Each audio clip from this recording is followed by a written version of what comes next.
සංඝරත්නයට පූජා කළේ ආයුෂ වර්ණය සැපය බලය කියලයි බුදුරජාණන් වහන්සේ දේශනා කරන්නේ.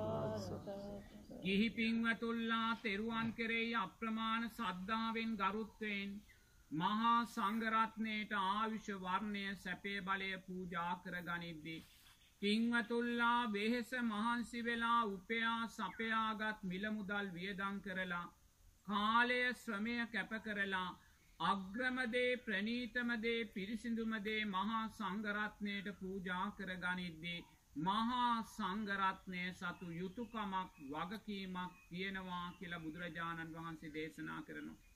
ඒ යුතුයකම වගකීම තමයි ගිහි පින්වතුල්ලා සද්ධාවෙන් යුතුව පූජා කළා වූ ආයුෂය වර්ණය සැපය බලය උපයෝගී කරගෙන ආර්ය අෂ්ටාංගික මාර්ගය තුල ගමන් කරලා චතුරාර්ය සත්‍ය ධර්මයන් දකින අවබෝධ කරගන්න දිශාවන්ට ගමන් කරලා ප්‍රඥාව ඇති කර ගැනීම. ගිහි පින්වතුල්ලා සද්ධාවෙන් ආයුෂය වර්ණය සැපේ බලය පූජා කරනවා. මහා සංඝරත්නයේම ආයුෂ වර්ණය සැපේ බලය උපයෝගී කරගෙන ප්‍රඥාව ඇති කරගන්නවා. එහෙමනම් පින්වතුනි මේ උදෑසන පින්වතුල්ලා මහා සංඝරත්නය අරමුණු කරගෙන ආයුෂ වර්ණය සැපය බලය ප්‍රඥාව කියන කාරණා පහක්ම පූජා කරගත්තා කියලා බුදුරජාණන් වහන්සේ දේශනා කරනවා. මහා සංඝරත්නයට ආයුෂ වර්ණය සැපේ බලය ප්‍රඥාව පූජා කරගනිද්දී මහා සංඝරත්නය සතු සුපටිපන්න උජුපටිපන්න ඥායපටිපන්න ආදී වූ ගුණයන් නිසා පෙරලා ඔබලාගේ ජීවිතේටත් ආයුෂ වර්ණය සැපේ බලය එකතු වෙනවා කියලා බුදුරජාණන් වහන්සේ දේශනා කරනවා. දානේ දිට්ඨ ධම්ම වේදනීය කුසල විපාකයක් තියෙනවා. දානය පූජා කරගත්තා වූ මොහොතේ ලබන දානේ දිට්ඨ ධම්ම වේදනීය කුසල විපාකය තමයි පින්වතුල්ලා මේ මොහොතේ අත්විඳින මේ කායික මානසික සැනසෙල්ල.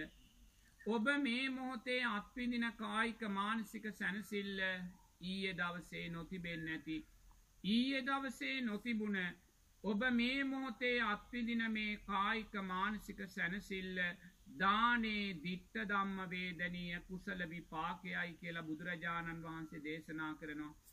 ඔබ මේ මොහොතේ ලබන මේ කායික මානසික සැනසෙල්ල නිසා මේ මොහොතේ ඔබේ ශරීරයේ ලේ ධාතුව පිරිසිදු වෙනවා. ශරීරය ප්‍රසන්න භාවයට පත් වෙනවා. පංච නීවරණයන් යටපත් වෙලා ප්‍රීතිය පස්සද්ධිය සමාධිය උපේක්ඛාව සප්ත බොජ්ජංගය උපදිනවා.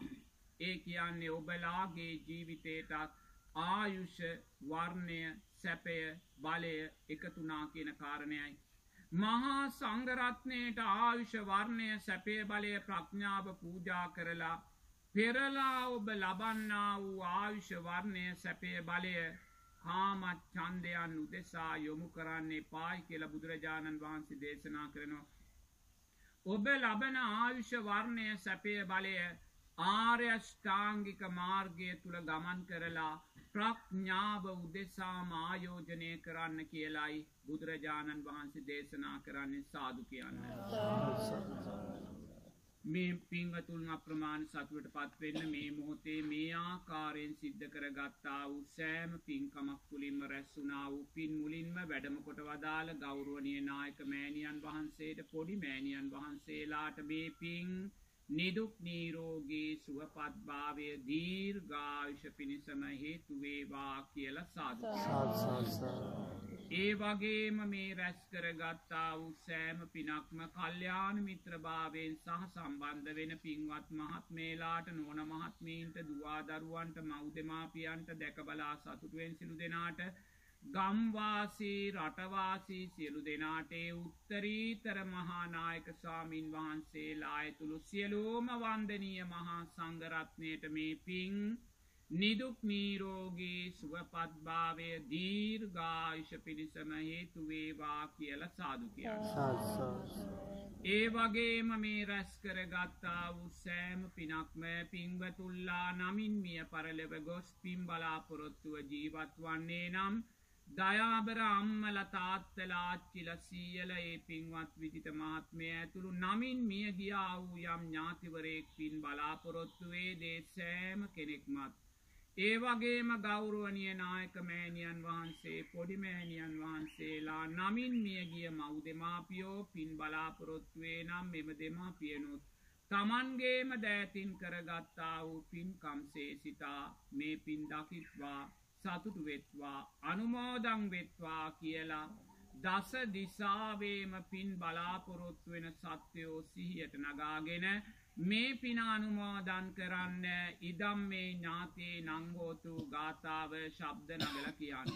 ඉදම් මේ ඥාතේ නංගෝතු සුඛිතා හොන්තු ඥාතයෝ ඉදම් මේ ඥාතේ නංගෝතු සුඛිතා හොන්තු ඥාතයෝ ඉදම් මේ ඥාතේ නංගෝතු සුඛිතා හොන්තු ඥාතයෝ. ඒ වගේම මේ රැස් කරගත්තා වූ සෑම පිනක්ම මහේශාක්‍ය අල්පේශාක්‍ය අප්‍රමාණ දිව්‍ය රාජ සමූහයා මේ ගම්බිම් සුරකින දෙවියෝ මේ උතුම් සම්මා සම්බුද්ධ ශාසනය සුරකින සක්‍ර දෙවියන් සතරවරම් දෙවියන් ඇතුළු දිව්‍ය රාජ සමූහයා මේ පින් දකිත්වා සතුටු වෙත්වා.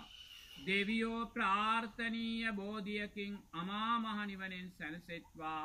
පින් ගන්නා වූ දෙවියන්ගේ ආශිර්වාදයෙන් පින්වතුල්ලා කරන කියන ව්‍යාපාර රැකී රක්ෂා දුවා දරුවන්ගේ කටයුතු වේ නම් පින් ගන්නා වූ දෙවියන්ගේ ආශිර්වාදයෙන් ඒවා ශාස්ත්‍රීක භාවයට පත්වේවා සෞභාග්‍යමත් භාවයට පත්වේවා.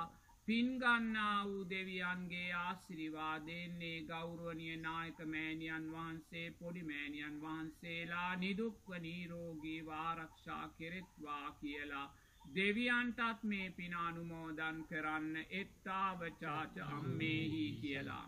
එත්තාවචාච අම්මේහි සම්පදම් පුඤ්ඤ සම්පදම් සබ්බේ දේවානුමෝදන්තු සබ්බ සම්පත්ති සිද්ධියා. එත්තාවචාච අම්මේහි සම්පදම් පුඤ්ඤ සම්පදම් සබ්බේ භූතානුමෝදන්තු සබ්බ සම්පත්ති සිද්ධියා. එත්තාවචාච අම්මේහි සම්පදම් පුඤ්ඤ සම්පදම් සබ්බේ සත්තානුමෝදන්තු සබ්බ සම්පත්ති සිද්ධියා. නමෝ